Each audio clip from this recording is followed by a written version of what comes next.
Liam Carter had never imagined that his life, after decades of designing homes and public spaces as an architect, would narrow down to the quiet care of an inherited pond behind his late father's house, a modest piece of property tucked at the edge of a suburban development. The pond was not large enough to be called a lake, nor small enough to be dismissed as decoration. It was one of those natural features that gave a property its soul.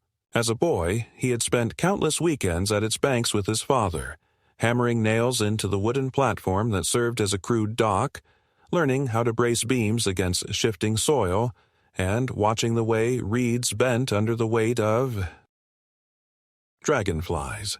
The pond, though simple and unspectacular to outsiders, had become a living archive of memory for him, a place where the sound of rippling water carried echoes of voices long gone. After his wife passed away 3 years earlier and his adult children moved across the country in search of their own lives, the pond became not just a memory, but an anchor, the one steady and physical reminder that he was still connected to something larger than himself.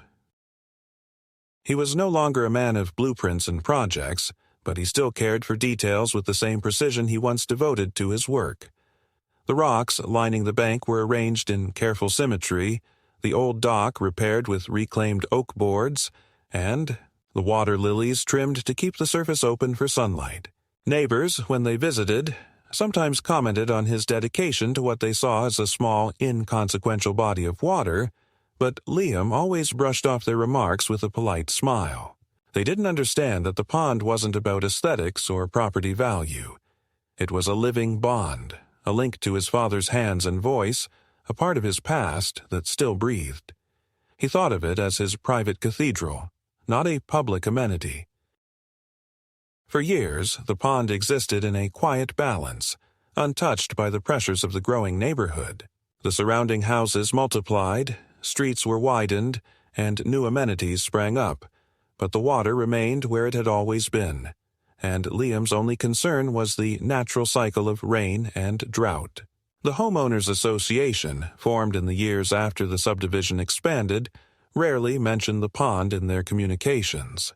Liam assumed that they recognized its boundaries on his property, clearly marked in the old survey papers stored in his father's files.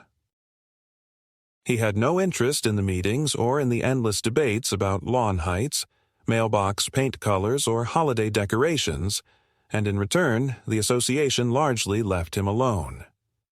That was how he preferred it. After a lifetime of negotiating contracts, arguing with clients, and leading teams of engineers, he had earned the right to be left undisturbed.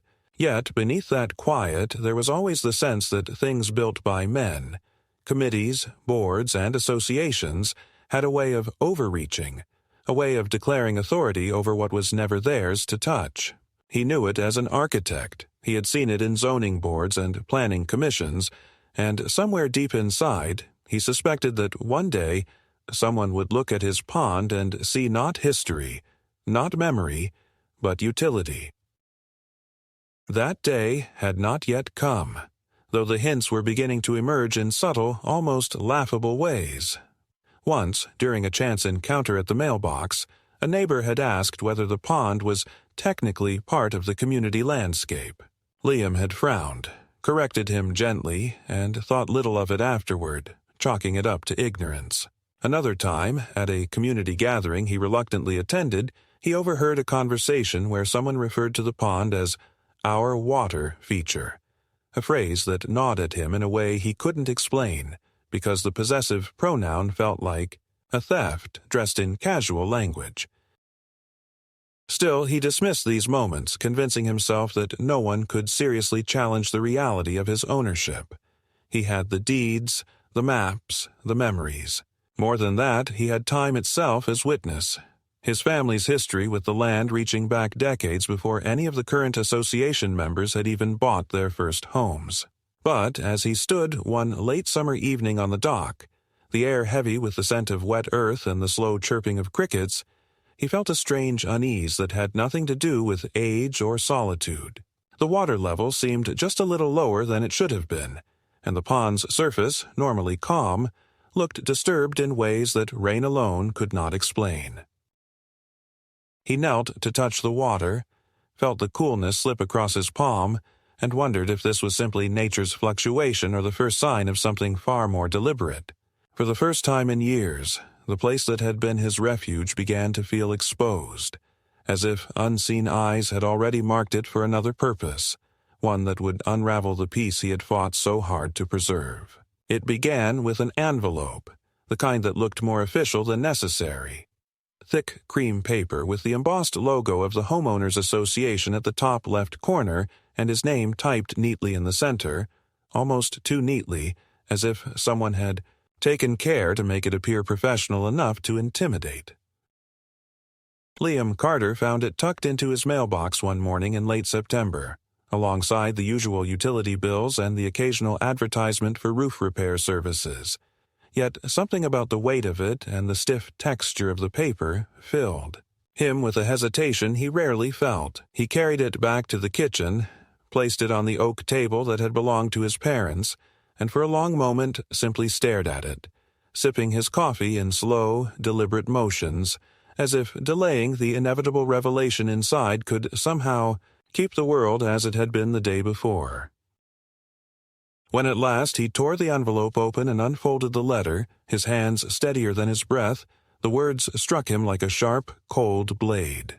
The association, citing clarified boundary assessments and community resource designations, declared that the pond behind his home was classified as a public water feature belonging to the neighborhood, subject to oversight and maintenance under their jurisdiction and accessible for communal benefit. They even had the audacity to phrase it in a way that suggested he should be grateful, that the so-called designation elevated his property to a position of honor within the community, a cornerstone of shared identity rather than a private. Inheritance. He read the letter twice, then a third time, unwilling to accept the plain implication that the pond, his pond, the heart of his property and the most enduring link to his father, had been claimed as belonging not to him but to a faceless body of neighbors who never cared for it, never maintained it, and never once placed their feet on its soil until now.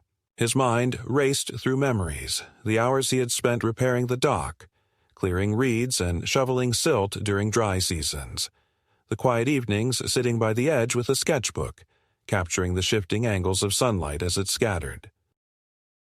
Across the water, none of it mattered to the language on the page. The letter ended with a directive.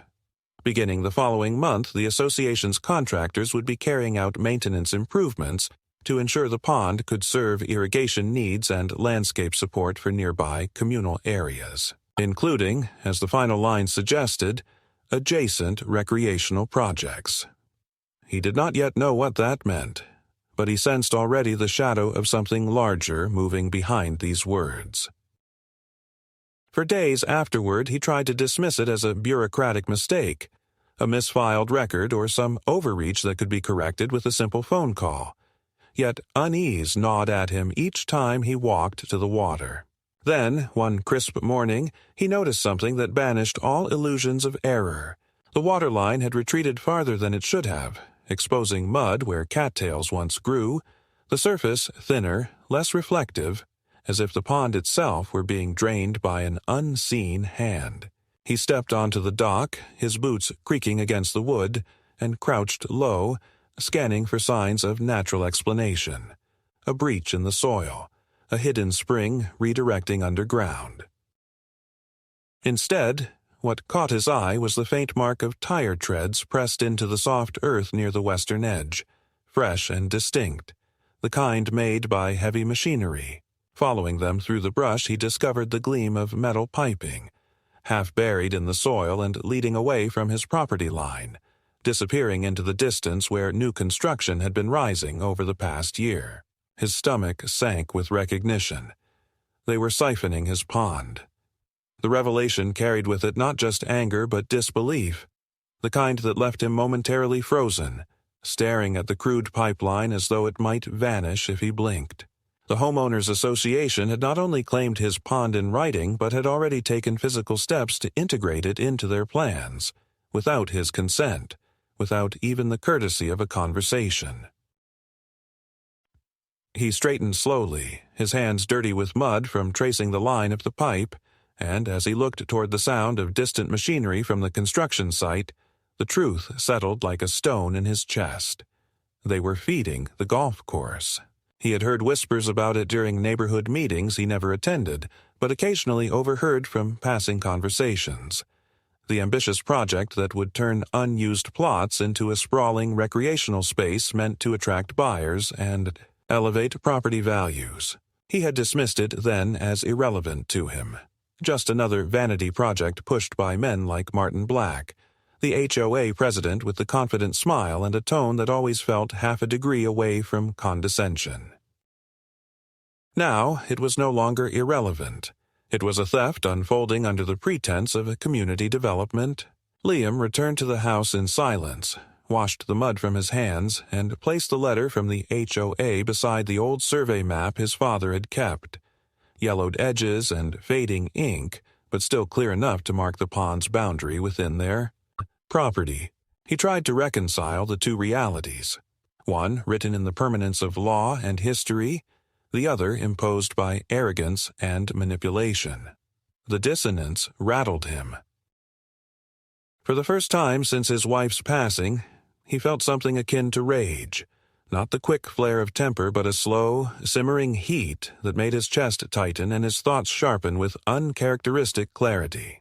He was not simply protecting water, he was defending memory, family, and the right to solitude in a world that seemed determined to strip it away. That night, sitting alone in his living room with the lights low and the silence of the house pressing heavily around him, he made a quiet promise that he would not surrender this fight, no matter how small or old he might feel. The catalyst had been delivered not as a confrontation, but as a polite letter and a hidden pipe, yet the effect was no less violent. The peace of his days had been disrupted, his sanctuary invaded, and his inheritance threatened by people who spoke of community while plotting in shadows. He realized then that what lay ahead would not be a misunderstanding to resolve, but a battle. One fought not on open fields but in documents, in secret projects, and in the careful manipulation of appearances. And as he stared through the window toward the faint reflection of moonlight on what remained of the pond, he felt with chilling certainty that this was only the beginning, and that the quiet life he had built around water and memory was about to be, pulled into currents he could not yet see. When Liam decided to confront the association, it was not with the hot anger of a man storming into a room, but with the restrained control of someone who had spent decades negotiating contracts and resisting the arrogance of bureaucrats who believed a signature on a form could replace reality. He drove to the HOA office, a converted two-story house at the edge of the subdivision that had once been a dentist's clinic, the kind of building that still carried faint traces of antiseptic smell in its walls, though now the hallways echoed with the sharper scent of toner and the low hum of printers. The receptionist, a young woman with a fixed smile that seemed trained to discourage conversation, barely looked up when he gave his name, and when he explained that he was there to speak about a letter claiming his pond, she offered only a shallow nod before vanishing behind a door. Minutes later, the man himself appeared, Martin Black, president of the association, the kind of man who always wore navy suits a shade darker than necessary, his tie perfectly knotted, his expression calculated to exude both authority and charm. He greeted Liam as though they were meeting for a casual chat about landscaping, shaking his hand with a grip too firm, his eyes flickering briefly to the mud stains still clinging faintly to Liam's shoes. They retreated into a narrow office filled with framed certificates and generic landscape photographs, and Martin took his place behind the desk, not inviting Liam to sit but allowing him to take the chair opposite as if granting a favor. Liam placed the letter on the desk, his movements deliberate, and asked for an explanation, his voice calm but laced with the steel of someone who expected truth rather than rehearsed lines. Martin skimmed the letter as though seeing it for the first time, then leaned back with a measured sigh, explaining in a tone of patient authority that the pond had been recently reclassified under updated community bylaws, and that records indicated it had always been part of the shared landscape, though mistakenly overlooked in prior documents. Liam, holding his ground, produced his father's survey papers, complete with original county seals, and set them beside the association's claim. For a moment, Martin's eyes lingered on the yellowed pages, and Liam caught the flicker of recognition. He knew exactly what they were. Yet, instead of conceding, Martin smiled, the kind of smile that belonged to a man used to twisting rules until they served him, and explained that the bylaws had been revised 2 years ago, eliminating opt-outs and ambiguities. According to him, the property lines were updated for consistency, and the pond naturally fell under communal jurisdiction. The words were delivered smoothly, but Liam felt the weight of deceit behind them, particularly when Martin slid across the desk a copy of a map, crisp and recently printed, showing the pond shaded in green and marked as a community feature. What froze Liam's blood was not the shading, but the signature at the bottom, attributed to a surveyor long deceased. He recognized the handwriting instantly from the original documents in his possession. The signature was not just a forgery. It was a clumsy resurrection of a dead man's name. He stared at Martin, who met his eyes with bland certainty, as if daring him to push further. "If you believe there's been an error," Martin said, his tone syrupy with false sympathy, "you're welcome to consult legal counsel, though I assure you everything has been filed in accordance with procedure." The dismissal was clear. He had no intention of backing down, confident that Liam lacked the resources or stamina to fight. Leaving the office, Liam felt a pressure in his chest. Not fear, exactly, but the deep frustration of being cornered by arrogance disguised as authority. He walked out into the sunlight with the false map burning in his mind, the image of the dead man's forged signature seared into his thoughts. For a moment, he considered the futility of resistance. What chance did a widowed architect with modest means have against a committee with lawyers and influence? Yet, as he passed the receptionist, who studiously avoided his eyes, he noticed a small detail that hardened his resolve. On the counter lay a folder, unguarded for a second, and inside, barely visible, was correspondence stamped with the letterhead of the Gulf Development Company, marked Irrigation Expansion Plan. It was no coincidence. This was not about community or bylaws. It was about funneling his pond into a project that would line private pockets under the guise of shared improvement. That evening, he walked along the edge of the drained shoreline, the mud clinging to his boots, the reeds leaning lifeless against the exposed earth, and he realized the escalation had already begun. His property had been invaded not just by machines, but by lies, crafted with enough precision to erase history if left unchallenged. Standing there, he remembered his father's words from decades ago, spoken when they first reinforced the dock together. "What you build with your own hands, you must defend, or it will be taken from you." He understood now, more than ever, the truth of that lesson. The association had declared war in paperwork and pipes, and Martin Black had delivered the first strike with a smile. The time for ignoring hints and dismissing whispers had passed. He was no longer dealing with careless oversight, but with deliberate theft disguised as governance. As night settled and the cicadas began their chorus, Liam sat at his desk with the false map, the real survey, and the letter from the HOA spread before him like pieces of a puzzle, and he knew that this was only the opening move in a longer battle. He felt the old discipline of his architectural days stirring within him, the methodical patience, the eye for details others overlooked, the capacity to construct not just buildings but arguments brick by brick. They had underestimated him, assuming he was too old, too solitary, too tired to fight. They had mistaken silence for surrender. And though the odds were against him, Liam Carter was resolved. The first escalation belonged to them, but the next step would be his, and he would not yield what had been entrusted to him by blood, memory, and time itself. Liam had always trusted the solidity of archives, the stubborn survival of old paper in forgotten drawers and dusty rooms. because in his years as an architect he had learned that memories could be twisted, but records, when found in their original form, spoke with a clarity that time could not fully erase. It was this belief that drove him one gray morning to the county library, a building with stone steps worn smooth by decades of use, and inside a scent that mixed mildew with the faint sweetness of wax polish. The librarians moved like ghosts among the tall stacks, but when Liam asked about historical survey maps of the neighborhood, one of them, an older man with round glasses perched on the tip of his nose, led him down into the basement where filing. Cabinets stretched in long rows, their metal drawers labeled with years and subdivisions. It took hours, the dull rhythm of drawers sliding open and folders shuffled, until at last Liam's hand closed around a brittle set of plans from the late 1960s, stamped with the seal of the original county engineer and signed by a man whose name he recognized instantly, the same man whose forged signature appeared on the association's new map.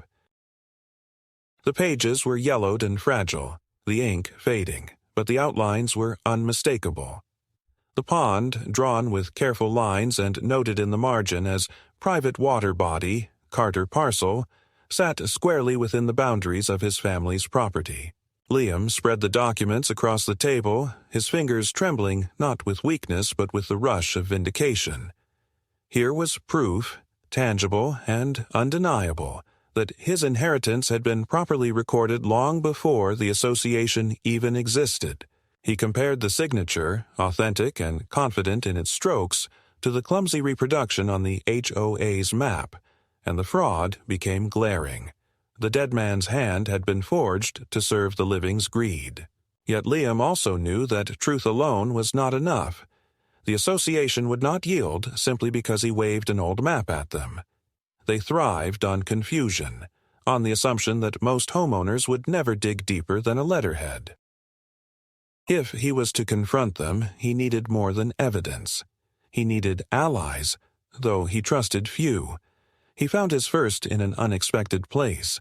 Returning home that evening, tired and carrying the precious documents in a protective sleeve, he stopped by the fence line where his elderly neighbor, Harold Winters, sat in a folding chair, watching the sunset with the resigned patience of a widower who had little left but routine.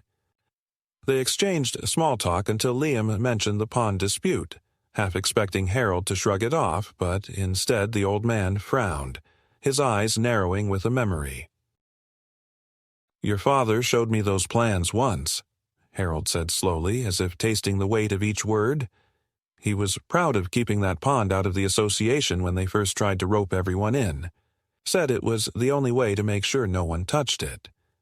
I signed as a witness on one of his filings. Liam's breath caught.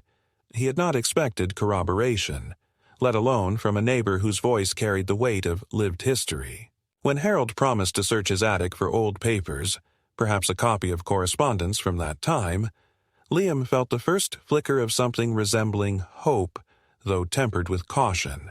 The days that followed deepened the sense that he was piecing together a puzzle deliberately obscured. He returned to the library, scouring through minutes of early planning meetings, discovering that the pond had been excluded from the Community Water Management District by explicit vote. He found references in faded newsletters about the Carter property and its distinctive pond. Each scrap of record reinforced what he already knew. The association's claim was fabricated, their maps doctored, their authority over his land non-existent. Yet for every piece of evidence he uncovered, he felt the pressure mounting. Notices appeared in his mailbox accusing him of neglecting a shared water resource, and twice he caught strangers standing near the pond, clipboards in hand, pretending to measure while carefully avoiding his gaze. When he approached, they retreated with muttered excuses about inspection work, but their presence left behind muddy tracks that scarred the fragile banks. One evening, while reviewing his collected documents under the lamplight, Liam noticed a detail that chilled him more than the forged signature itself. On the association's map, near the margin where the pond was shaded green, someone had scrawled initials beside a note that read, Approved for Irrigation, MB. He knew those initials. Martin Black had not simply enforced policy. He had personally marked the pond as a resource for the golf course project. This was not the faceless machinery of an HOA grinding forward. It was one man's deliberate manipulation, using the association's authority as a shield for private interest. The realization reframed everything. Martin was not merely following bylaws but orchestrating a theft, bending the apparatus of community management into a tool for profit. The midpoint of Liam's struggle came not with a confrontation, but with this discovery. The stark moment when all illusions of error or misunderstanding fell away. There was no mistake to correct, no bureaucratic tangle to unravel. This was a calculated act, and he had stumbled onto evidence that could unmask it. But with that evidence came the certainty of danger, not the kind of physical threat one reads about in crime stories, but the quieter menace of reputations destroyed, legal fees piled high, and neighbors turned into hostile eyes. He understood that revealing Martin's hand in this scheme would not simply protect his pond. It would unravel a network of influence woven through the neighborhood, and the backlash would fall squarely on him. He sat by the pond that night, the surface reflecting the fractured light of a half-moon, the waterline still visibly lower than it should have been, and felt the weight of choice. He could walk away, let them take it, tell himself he was too old to fight, that the memories were already enough to sustain him. Or he could step fully into the battle, armed with paper, signatures, maps, and the stubborn will that had once carried him through sleepless nights at drafting tables. His father's voice returned to him in memory, not a gentle echo this time, but a firm reminder. What is yours, built with your hands and blood, must not be abandoned. He looked at the pipe cutting through the earth, at the mud drying where water once rippled, and he knew the decision had already been made. He would not retreat. The midpoint was not merely the discovery of truth, but the recognition that his fight was larger than personal solace. It was about refusing to let lies erase history, refusing to let a man like Martin Black dictate the fate of something he had no right to touch. And as the night deepened, Liam felt a change within himself, a clarity he had not known since the days of his youth, when every line he drew on paper had weight, and every project carried his name. He was not only defending a pond, he was reclaiming the discipline and resolve that defined him. The battle ahead would be exhausting, perhaps even ruinous, but it was now unavoidable. The truth was on his side, and with it came both the burden and the fire to see it through. The association did not wait long to retaliate, and if Liam had harbored any faint hope that the documents he had unearthed would quietly resolve the matter, those hopes were crushed by the calculated precision of their next moves. It began, subtly, with a notice pinned to his door one morning claiming that his property was in violation of community environmental standards, a vague accusation that accused him of allowing stagnant water conditions to endanger the health of nearby residents. The irony of the charge was bitter, for he knew the only reason the pond appeared diminished and unhealthy was because the association had bled it for their irrigation lines. Yet the letter implied that he himself had neglected it, and it carried the threat of fines that could multiply if he failed to comply. Within days, another envelope arrived, this one written in sterner tones, declaring that the HOA had received multiple complaints from neighbors concerned about mosquitoes and unsafe access, and that if he did not grant them permission to conduct maintenance inspections, they would be forced to take protective action. The words were deliberately vague, yet they carried the unmistakable implication of intrusion, as though they were laying the groundwork to enter his land under the pretext of protecting the community. The harassment did not end with letters. Twice Liam returned from errands to find deep tire marks near the back of his property, fresh impressions in the soil that told him contractors or machines had once again come too close to the pond. One night, well past midnight, he heard the low hum of an engine and the metallic clank of tools, and when he stepped onto his porch he caught the brief gleam of flashlights near the tree line before they vanished. leaving behind only silence and the faint smell of diesel. In the morning, he discovered that the pipeline had been extended farther, its crude joints now buried under freshly disturbed earth, as though the thieves worked in shifts under cover of darkness, confident that he could do little to stop them. The escalation was no longer administrative, it was physical, a silent invasion carried out by machines and men who never left their names. Meanwhile, the social atmosphere around him began to shift in ways that stung almost more than the trespasses. Neighbors who once waved politely across their lawns now avoided his eyes. At the small grocery store nearby, he overheard whispers about the pond problem and Liam's refusal to cooperate.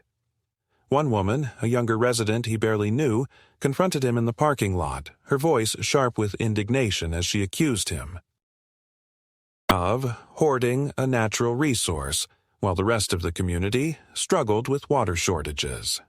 Liam stood stunned, realizing the association had not only manipulated documents but had begun poisoning perception, spreading a narrative that painted him as selfish, irresponsible, even dangerous.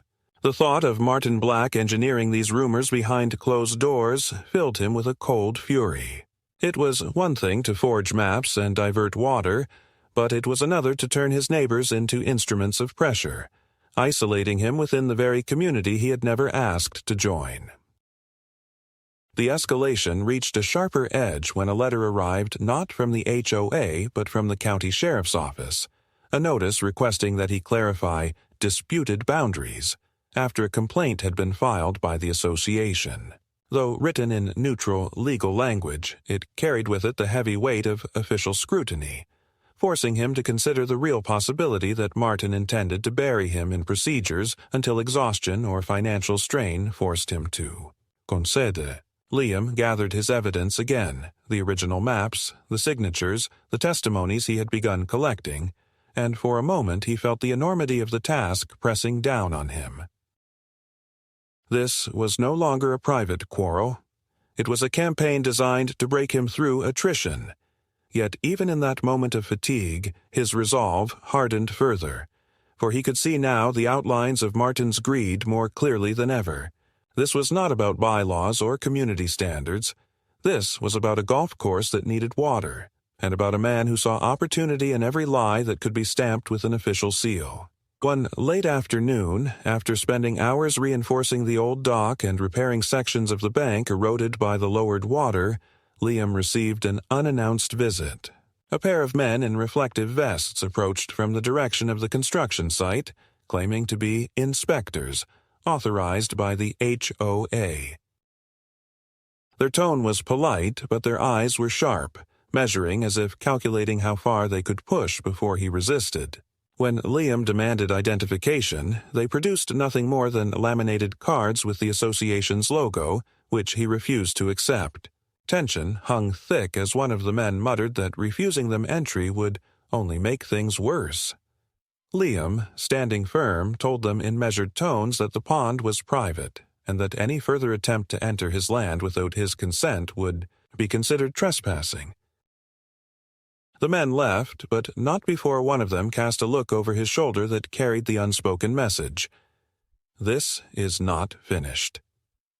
That evening, sitting at his desk once more, Liam realized he was living in a siege. The letters, the rumors, the midnight intrusions, the inspectors without authority, all of it formed a coordinated pressure, designed to fracture his resolve. Yet, instead of crumbling, he felt his old instincts return. The meticulous patience of an architect who once fought through impossible projects by assembling evidence, by arranging lines until a design revealed itself. He began cataloging everything: photographs of the pond's original state, copies of every notice, notes of every intrusion, even sketches of the pipeline's expansion. He would not rely only on outrage. He would build a record as solid as the structures he once designed.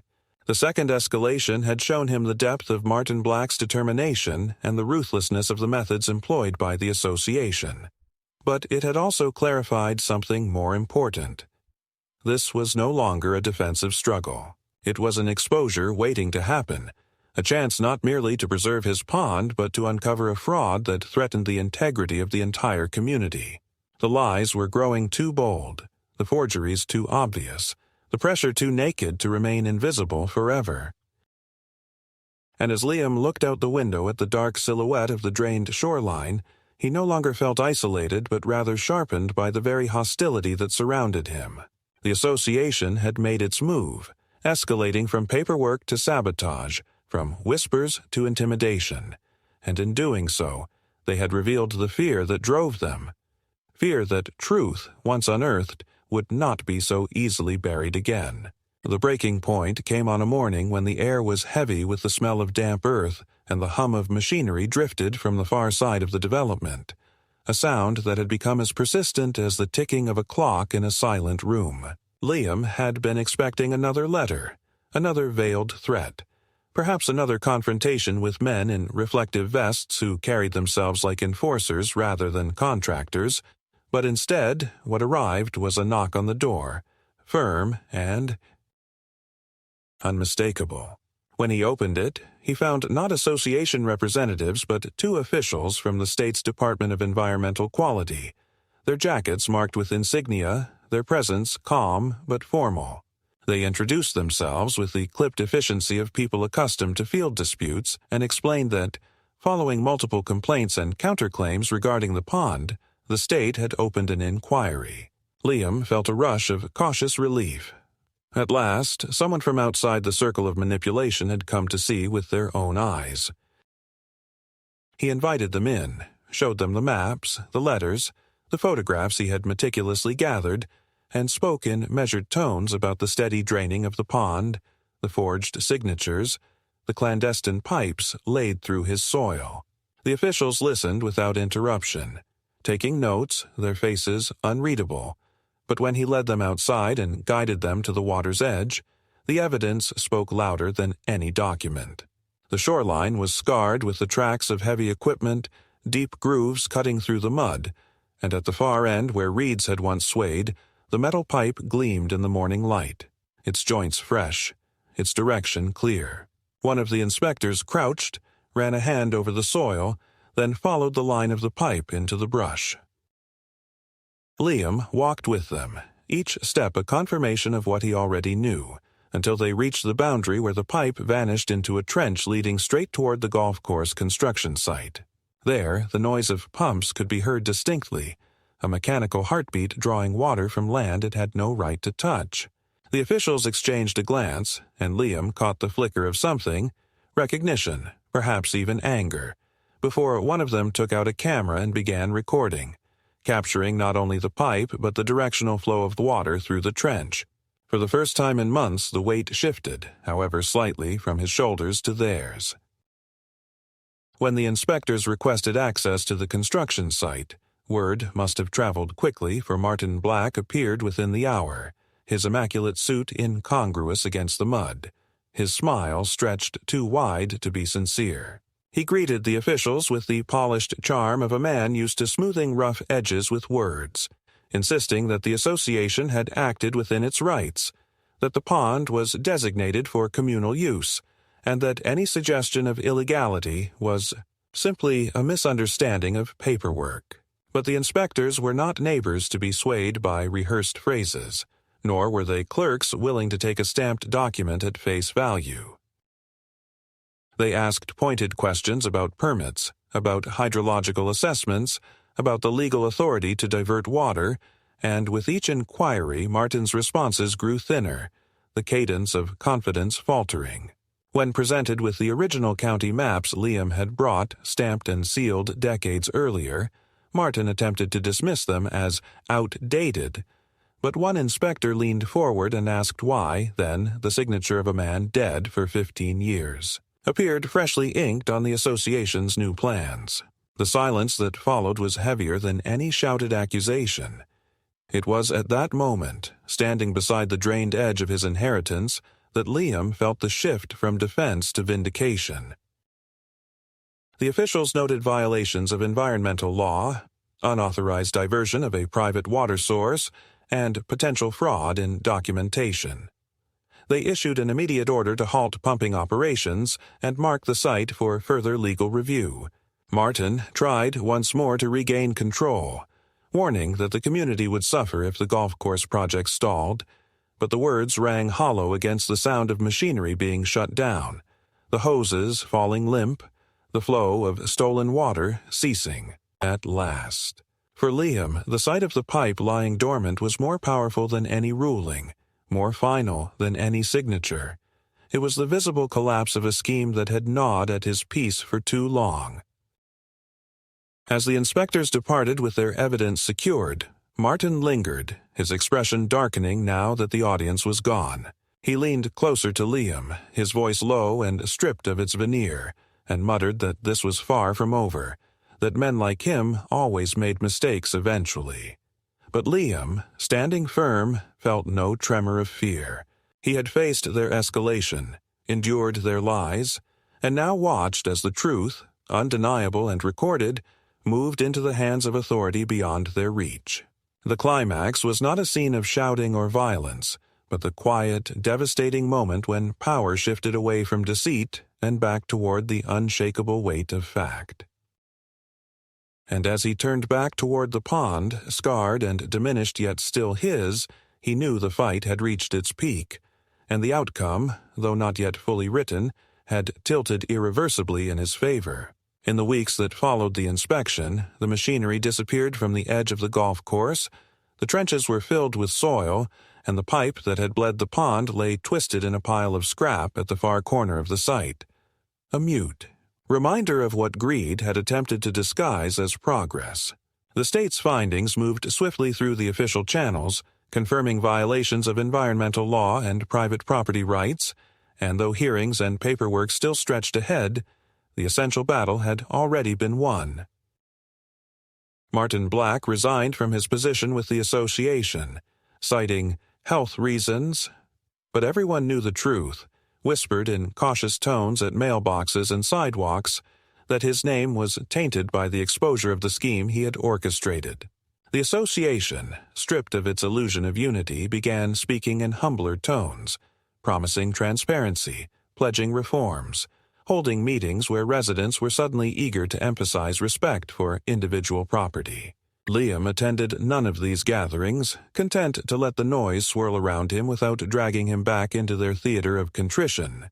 The pond itself recovered slowly, fed by rain and the natural springs that had always sustained it, the waterline creeping back inch by inch until the mud once more vanished beneath its surface.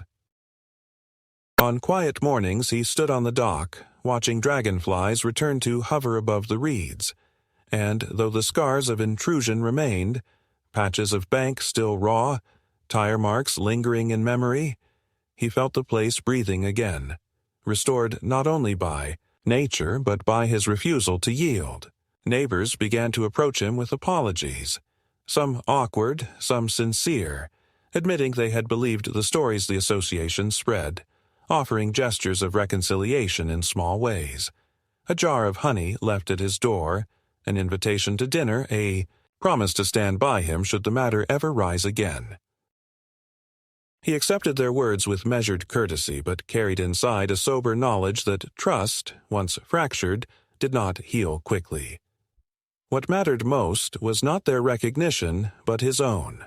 He had endured their siege, faced their lies, uncovered the forgeries, and stood firm even when the weight of isolation pressed hardest. In defending the pond, he had defended more than water and soil. He had defended memory, heritage, and the principle that what is true must not be erased by arrogance. The resolution was not triumphant in the loud sense of banners and celebrations, but in the quiet, steady way of survival, of walking each day to the edge of the water and knowing it was still his, that his father's hands had not built in vain. And as the evening light fell across the surface, rippling gold through the reeds, Liam Carter understood that though the battle had scarred him, it had also clarified him, leaving behind not bitterness but the deep, enduring calm of a man who had proven to himself that he could still resist, still endure, and still protect the fragile, irreplaceable things entrusted to him.